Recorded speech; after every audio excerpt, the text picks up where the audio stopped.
Sadia Food Product. Please pick up the phone.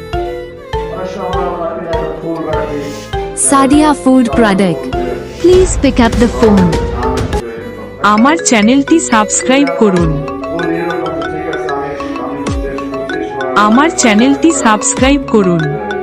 পেস্টিসাইডের বোতল বা পেস্টিসাইডের প্যাকেট রেখে দিলাম।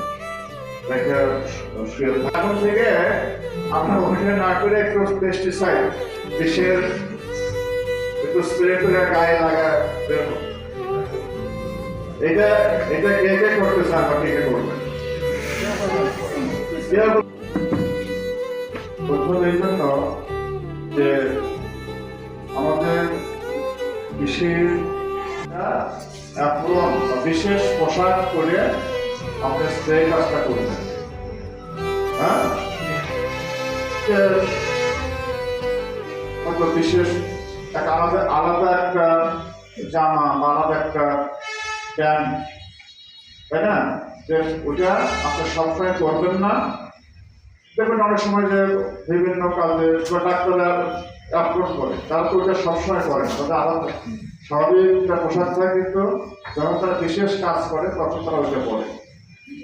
যে আমরা যারা খেতে স্প্রে করি, আপনারা কে এমনও দেখছে যে খালি গায়ে শুধু একটা গেঞ্জি গায়ে দিয়ে হ্যাঁ এই জমিতে স্প্রে করতেছে,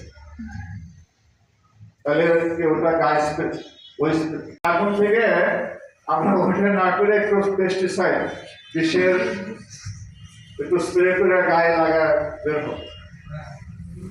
এটা এটা কে কে করতে চান বা কে কে করবেন? মনে করেন তারা দেখবে যে আপনার এখানে যে আপনি ফসল সংগ্রহ করছেন। আমি আগে ফসল নিয়ে আলোচনা করছি।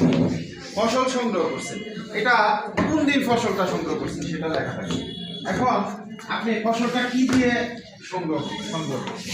এখন মনে করেন অনেকে কৃষি দিয়ে চায়না দিয়েছেন, চায়না অনেক সময় কৃষি দিয়ে দিতে তারা সংগ্রহ করছে, তাই না? ফসলটা ক্ষতি না হয়। আবার অনেকে দেখবেন যে এলো পাথারি, যেমন আম গাছের কথাই চিন্তা করি। আম গাছ আমরা অনেকে ঝাঁকি দিয়ে আম পারি, তাই না? এটা কি গুড এগ্রিকালচার প্র্যাকটিস? আম তাহলে কিভাবে করতে হবে? সুন্দর করে, মানে যাতে আমটা নিচে পড়ে থেতলিয়ে না যায়। যদি থেতলিয়ে যায় সেটা তো আমি বাইরে পাঠাতে পারবো। পারবো। এরপর হচ্ছে আম পাড়ার সময় একটা নিয়ম আছে, যেমন আমের হালকা বোটা রেখে আমার পারতে হবে, তাই না? যদি হালকা বোটা না রাখি, একদম বোটা তুলে ফেলি, তাহলে কিন্তু সেখান দিয়ে আপনার দেখবেন যে পতন ধরে, তাই না? আর আমের ক্ষেত্রে আপনার রাজশাহীর দিকে যারা দেশের বাইরে আম পাঠায়, রাজশাহীর আম কয়েকদিন আগে আপনার পেপারে কিন্তু একটা খবর আসছিল, দেখছেন কিনা? রাজশাহীর আম মধু ছড়াচ্ছে ইউরোপের দেশে, তাই না? ইউরোপের অনেক দেশে মধু ছড়াচ্ছে, তাই না? আম পাড়ার ক্ষেত্রে হচ্ছে আমের কষ্ট যদি আমের গায়ে লেগে যায়, সে আম কিন্তু আর টিকবে। এর জন্য তারা আমটা পাড়ার পরে উল্টা